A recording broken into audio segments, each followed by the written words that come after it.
Okay, for this lesson we're going to be going over tectonic plates.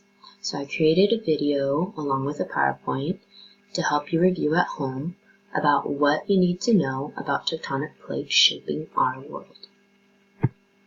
We'll first start with earthquakes. Now I'm pretty sure some of you have gotten the chance to experience an earthquake. Being that we live in California, they happen here more often than other places.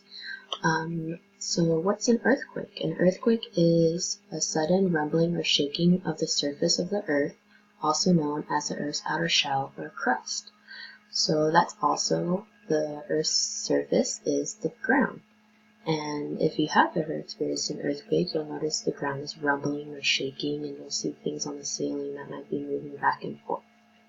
So that's a good indicator that an earthquake is happening in that moment in time. Now, what causes earthquakes? There are heat reactions in the core of the earth that causes the liquid layer below the outer shell, or the ground, called the astrosphere layer to float. The outer shell or the crust flows on the astrosphere layer, therefore causing the outer shell to move, which causes the ground to shake. So what do tectonic plates have to do with earthquakes and making the surface of the earth? Well, tectonic plates are massive slabs of rock that make up the Earth's outer shell or crust. There are 9 major tectonic plates that make up the Earth's outer shell or crust.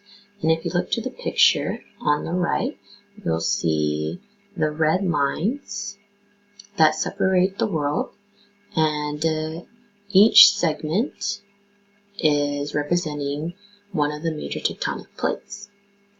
So what's a fault? A fault is a break, also known as a fracture, that separates the tectonic plates. So again, referring to the picture, the red lines represent the faults that are separating the tectonic plates. And during an earthquake, these fault lines allow room for the tectonic plates to move in different directions. Okay, so now that we know that tectonic plates are separated, and they're able to move due to that separation, but how does this still affect the shape of the surface of our Earth? Well, we have what's called plate boundaries. And plate boundaries is where 2 tectonic plates meet or don't meet. And like we were saying, during an earthquake, the movement of the tectonic plates can cause 3 different types of plate boundaries depending on the direction that the plates are moving. So in the end, depending on what type of plate boundary occurs between the plates determines the shape of the Earth. So the 3 types of plate boundaries that determine the shape of our Earth are divergent boundaries, convergent boundaries, and transform boundaries. Now, divergent boundaries are when the 2 plates move away from each other, as you can see here in the picture to your right.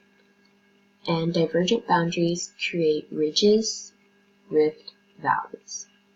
And then we have convergent boundaries. Convergent boundaries are when 2 plates are colliding, so they move closer together. And these create oceanic trenches or mountain ranges. Then we also have transform boundaries. And these are when 2 plates are sliding past one another, past each other. So they may go like this, or like this, sliding past one another. And these create fault lines like the one in California known as the San Andreas Fault.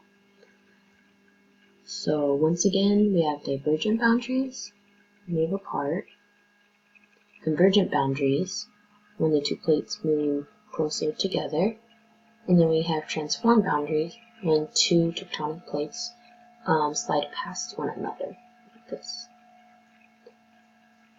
And depending on which type of plate boundary, as you can see, determines the shape of the surface of the Earth. And that is how our world is shaped.